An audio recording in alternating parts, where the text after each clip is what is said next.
This next story is so unbelievable, we didn't think it could possibly be true. But after receiving thousands of records and declassified reports from the Army, it's confirmed that during the Cold War, the United States military conducted secret tests on unsuspecting people in the city of St. Louis.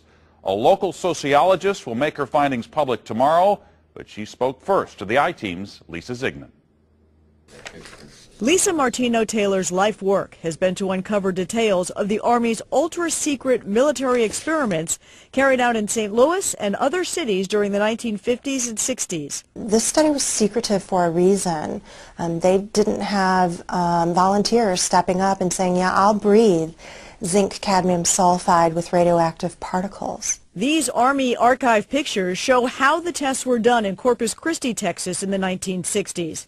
In Texas, planes were used to drop the chemical, but in St. Louis, the Army placed chemical sprayers on buildings and station wagons. City officials were kept in the dark about the tests. The Cold War cover story was that the Army was testing smoke screens to protect cities from a Russian attack.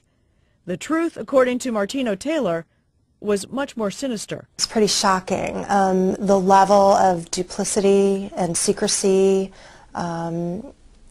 clearly they went to great lengths to deceive people. By making hundreds of Freedom of Information Act requests, she uncovered once classified documents that confirmed the spraying of zinc cadmium sulfide.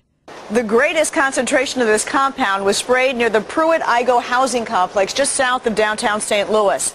It was home to 10,000 low-income people, and an estimated 70% were under the age of 12.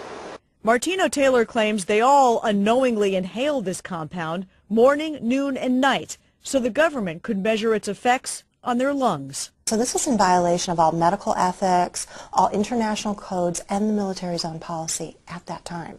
In 1994, then Congressman Richard Gephardt asked the Army to open its records and explain the St. Louis testing. We want to make very sure that nothing went on that would harm anyone and that all the facts are out on the table. Documents released in the 90s show the Army placed sprayers on this former Knights of Columbus building on Lindell and in Forest Park. The Army always insisted the chemical compound was safe. Martino-Taylor believes documents prove otherwise.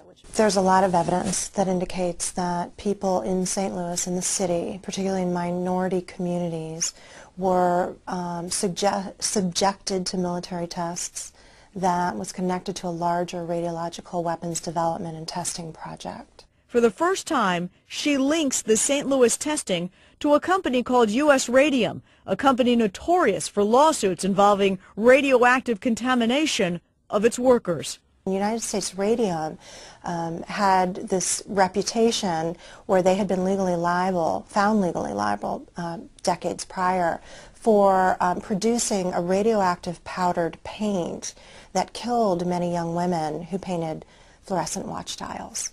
While the Army admits it added a fluorescent substance to the zinc-cadmium compound, details of whether it was radioactive remain secret. Documents uncovered to date indicate the Army never conducted follow-up studies to see whether the compound caused long-term health issues.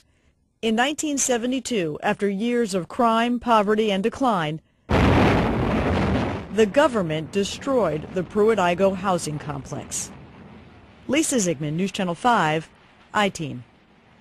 Now, the company U.S. Radium no longer exists. Martino-Taylor has placed all of her research, including the declassified documents, online, and will link you to that data at ksdk.com. Now, she will make all of her findings public tomorrow at St. Louis Community College Merrimack campus.